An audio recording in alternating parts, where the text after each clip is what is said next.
I am Lindsay and I have an opinion about Springbok rugby. But before we get started, if you like what I'm doing, please subscribe, smash the like button and tell your friends. Let's get started. I'm going to come right out and say it. The Springboks have a giant Fourie du Preez-sized hole in the heart of their playing style. With Fourie du Preez calling the shots back in the early 2000s, any fly-off looked good. The man was an absolute gift to the game, the best to ever play. And we haven't recovered from losing him yet. And before him, we had big old J9, Joost van der Westhuizen, also revolutionized the position. And if you even go further back, we had Dr. Danny Craven, who has a pass named after him, the Craven pass. Do you know how good you have to be to have a pass named after you? To have the most important position on the field passed down that sort of lineage was an absolute blessing from the rugby gods. I call it the most important position because the scrum half is at the heart of every attacking play. He's taking the tap down from the line out, he's feeding the ball into the scrum, he's arriving at the breakdown and clearing the ball out. He's touching the ball at every single moment on every single phase, mostly. So now guys, Joost and Fourie du Preez, they weren't the shortest of scrum halves. They were like average size, like 1.7 meters, 1.8 meters. And they had a physical presence, especially when it came to close quarters and close to the opposition's try line. If you go onto Rugby Guru and you look at the Springboks conversion rate in the final third, ever since Fourie du Preez retired, we've been on a steady decline. Now, I'm not saying the current incumbent Faf de Klerk is at a disadvantage because of his size, but Faf's hurried style sometimes butchers more tries than it creates, especially on the 22 or on the 5 meter line. And his kicking also leaves much to be desired. But I am being a bit hard on him, and that's not because of him. He is a ferocious tackler. He forces mistakes from the opposition by always being in their face. He's an amazing player. But the system that is designed around him is still a system that doesn't cater to the skills that he particularly has. We are still looking for those Fourie du Preez inch perfect box kicks. We're still looking for those snipes around the edge. We're still looking for that player who's going to pick the perfect pass. So this past weekend, the Springboks put Scotland to the sword, and Handré Pollard looked amazing. He was the highest rated player on News 24. Even SA Rugby Mag, they were absolutely singing his praises. But I have an idea that the reason he stood out so well with ball in hand was because he actually got the ball in his hand. So with a player like Faf, we put so much confidence in him that we let him take all of the decisions. Where on the weekend, Embrose Papier, who's not even the first choice scrum half at his franchise, was getting the ball from the ruck into the hands of Handré Pollard. He made 81 passes in his 78 minutes on the pitch. That's more than a pass per minute. And I promise you, if you go dive into the stats from that game, you'll see that the vast majority of his most popular pass was to Handré Pollard. And while we're on the topic of Handré Pollard, at the moment, he is the better physical specimen. He's got the defense, he's got the size, he's got the speed, he takes the ball nice and flat, attacks the game line.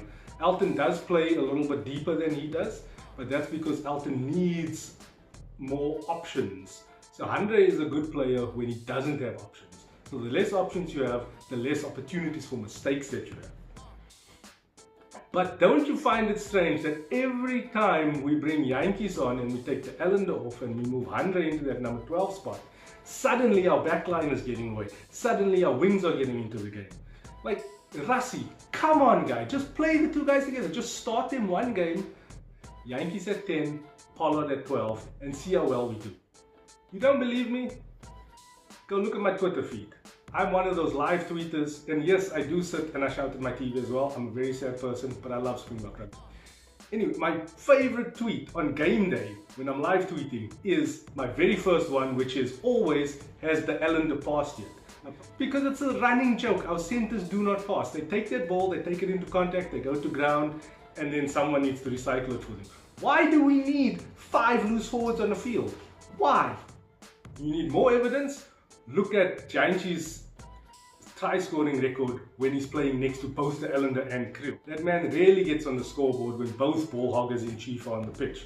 But if one of them is on the pitch, most of the time when it's Jesse Kriel that's not on the pitch, he does get away and he starts breaking like serious records. The Springboks are in a good space right now. We're on the upswing. Our forward pack is finally coming together. Our tight five specifically, we have some of the best players in the world right now. We have world-class locks, we have world-class loose forward, and we have world-class props now to support Malcolm Marx in his position at hooker. So our problems come from actually getting the ball from that majestic pack of forwards into our back line. And we've already identified that it's our centers that need a bit more handling work and that the scrum half needs to get the ball to the fly-off more often. So then we go further. Rassie, although he's getting the results, has not been getting the transformation results that is so desperately needed in South African sport. And me, as a person of colour, I don't actually have a problem with the fact that he fields lily-white teams. I believe that at the national level, at the Springbok level, you should be picked on your absolute merit. This is also why I have an issue with Andre Pollard being the first person on the score sheet, because Elton has done more than enough to deserve a chance every single week.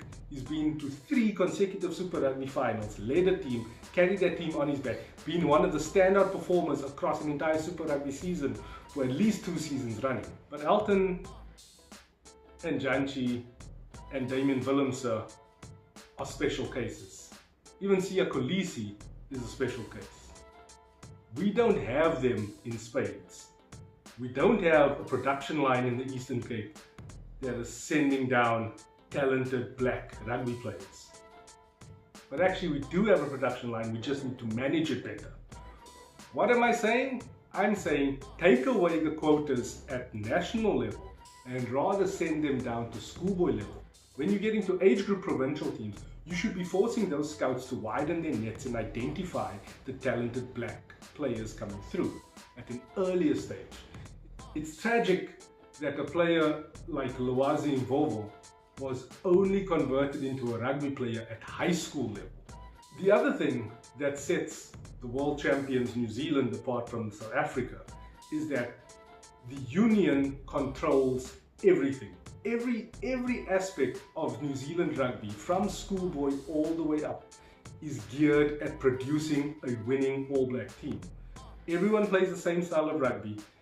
If coaches are excelling in certain areas, they get brought in and centrally contracted, and they have to share their knowledge with everybody so that everybody improves and the game improves on a national level at the same time.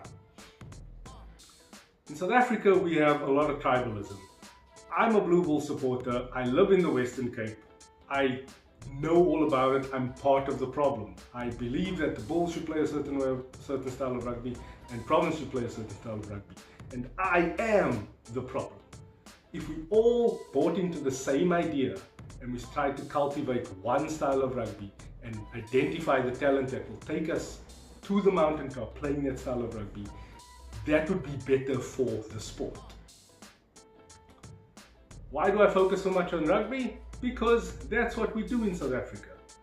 Soccer, we're never going to be competitive because there are too many political issues and we're lacking in a lot of key physical skills as well. And our black fellas aren't that big. I'm sorry to say it, but North African guys are always going to be larger, and sadly, it's a physical game. In rugby, we have similar problems, but we are a lot better set up for success on that platform. But that's just my opinion. I'm Lindsay, and this has been another Hammer Rose production shot at the Panda Bomb Media Studios. Cheers. All I really know is I'ma flow and keep rocking. All I really know is I'ma flow and keep